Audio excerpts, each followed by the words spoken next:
A warm day outside. Can we anticipate any rain this evening, though? Yes, a little bit. Not as much as we need. Okay.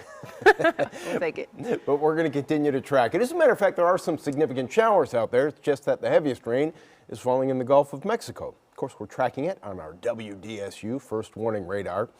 Boothville, I thought maybe you were going to get a little of that rain, and you probably heard the thunder in the distance, maybe even saw the lightning, but it's not a major thunderstorm by any stretch. As a matter of fact, no lightning strikes here in the last 10 to 15 minutes. Oh, check that. There's one that's just popped up, but that's out in the Gulf.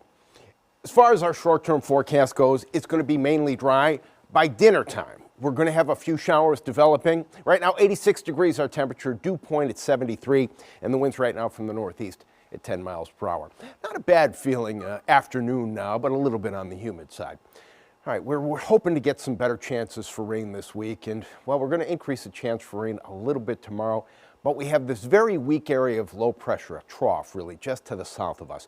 And the farther south you are, Plaquemines Parish, Jefferson Parish, I think your chance for rain is going to be a little bit higher, not only this afternoon, but tomorrow as well.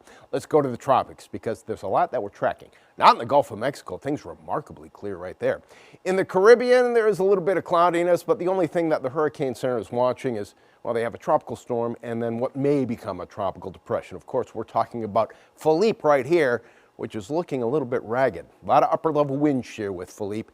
And this is going to be interesting because the Hurricane Center believes it's going to become a remnant low by the beginning of next week.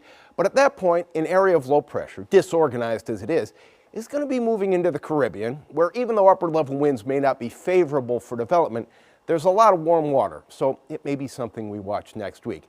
Then behind Philippe is a tropical wave. That one, too, is going to encounter a lot of wind shear. Let's talk about the chance for rain. That's what everyone would like to see.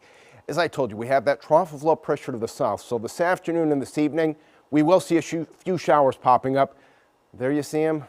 Not a lot. As a matter of fact, this model may be a little underdone, but we're putting the chance for rain at about 30% for this afternoon and this evening.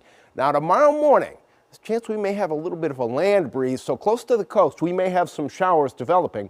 Then as we get to the afternoon, again, a few more showers popping up, but as I mentioned before, best chance for rain farther south you go. How much rain are we going to get over the next few days? Well, this computer model may be a little bit overdone, but this gives you an idea. Anywhere from maybe a ½ inch to 3/4 of an inch of rain. Not nearly the rain that we need, but still, any rain is going to be welcome. So let's enjoy this afternoon until the thunderstorms develop after about 4 or 5 o'clock. Chance for rain today at 30%. Tonight, we may have a few showers developing overnight toward morning. Morning temperature anywhere from 71 to 79. Then your forecast for tomorrow, mostly cloudy. A couple of scattered showers in the morning, getting a bit more numerous in the afternoon. Chance for rain at 40%, but North Shore, I think your chance for rain is more like 20% tomorrow. And then some drier air starts to move in just in time for the weekend. It's not going to be a dramatic change, but it will feel a little bit cooler, especially in the mornings and especially on the North Shore. And if you're in town for the Saints game, if you have tickets or whatever, it should be nice around the Superdome with those lower humidity levels Sunday and Monday.